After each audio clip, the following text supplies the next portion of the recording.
Hello everyone, welcome back to another lecture of process modeling and simulation, and the module which we are covering these days is related to process flow sheeting. So this is last exercise of this module which is related to the process flow sheet simulation, and the process which we are taking for this simulation is cumene production. So this simulation is basically linked with all four CLOs of this course, and there are two objectives of the simulation. Number one is to successfully make a basic flowsheet simulation, and number two is to recognize the way of making a process simulation in Aspen Plus. So far, we have taken 3 to 4 equipments in our simulation, which were related to activity number one and in activity number two. But this is a big simulation task. So what I will do, I will split this simulation into two parts, two videos, so that you may be able to understand it easily. Design a process simulation for cumene production as shown below. This is the whole diagram of the cumene production. So benzene, propane, propylene, isopropyl benzene, and I will simply name it as given the names in the slides so as to avoid the problem. So after specifying the same nomenclature, click next, select NRTL, then click next, estimate using Unifac, then click run and go to the simulation once results are available. So as you can see, all the blocks are placed over here, and we will do the connections one by one. That two streams are entering over here. I will name them after that. Then this is the stream feed required one or more, and obviously there are more than one streams. Then this vapor will should enter cold side because it's a cold stream, and this is the liquid out. Then it should go here to the heater, then to reactor, then the outlet of the reactor should go here, and so I will just realign it to see a better representation. So as you can see, all of these are now realigned. Now we will specify the feed stream one by one. What are the feed streams? C3, B, and REB. So we will specify the B first. So as you can see, benzene temperature is 25 degrees centigrade, pressure 25 bar, 104.2 kmol per hour with pure benzene. Then we will specify the recycle, and you can see recycle stream 58 degrees centigrade, 25 bar, 101.55 kmol per hour with mole fraction of benzene as 1. Then we will specify C3 stream 25 degrees centigrade, 25 bar, 110 kmol per hour, propane mole fraction 0.05 and propylene as 0.95. After that, we will specify this because mixer has degree of freedom as 0, but this block has degree of freedom as 2, 11 degrees centigrade and 25 bar. So after specifying this, our next task is to specify the heat exchanger. Specify heat exchanger, and what we need to specify the cold stream outlet temperature, whose temperature needs to be increased, and it is at 330 degrees centigrade or and 1 degree centigrade temperature approach. After that, specify this heater block whose degree of freedom is 2, 345 degrees centigrade and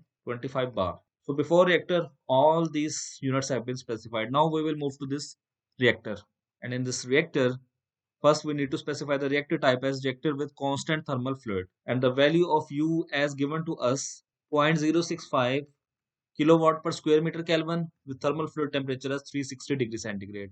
After specifying these two parameters, we need to go to this configuration. It's a multi-tubular reactor because there are 342 tubes with length as 6 meter and diameter as 0.0763 meter. And the information given to us was that it's a vapor phase reaction. So we will select process stream as vapor.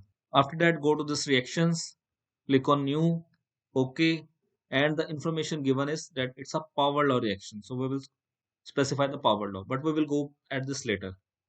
And the new information and the new thing which you will learn today, that we have to now specify the catalyst because catalyst is also present. So take it catalyst present, bed voidage 0.5, and we do not have been given any information about the catalyst loading, but we have been given information about the particle density that in kg per cubic meter its value is 2000. Now this reactor block is almost okay, but one information is not given yet which is related to the reaction.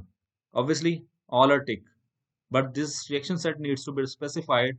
So we will go to this reaction data and click on this new benzene, which is B, reacts with propylene, which is C32, to form isopropyl benzene. Stoichiometric coefficient obviously will be -1, and for it will be 1, but exponent will be 1 for this.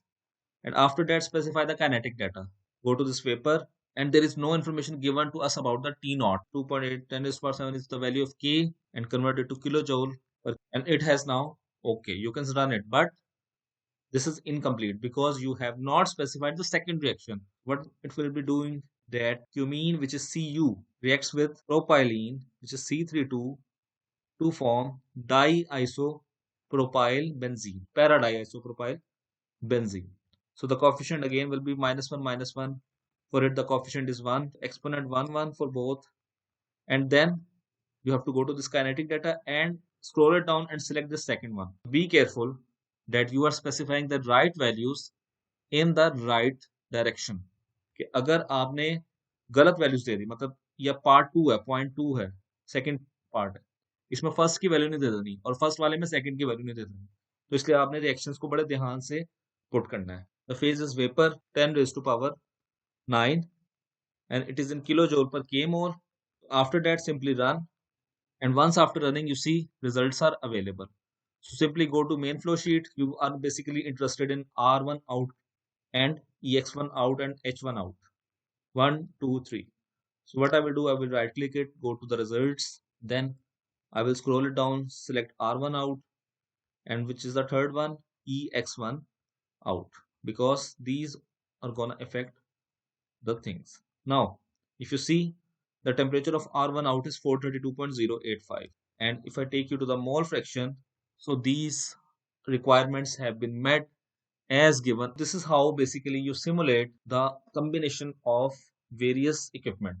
Obviously, in this case study, basically the tear stream is okay. Which one is our tear stream? This R1 out. If you remember or recall our first exercise, where the stream which was going to the heat exchanger was our tear stream.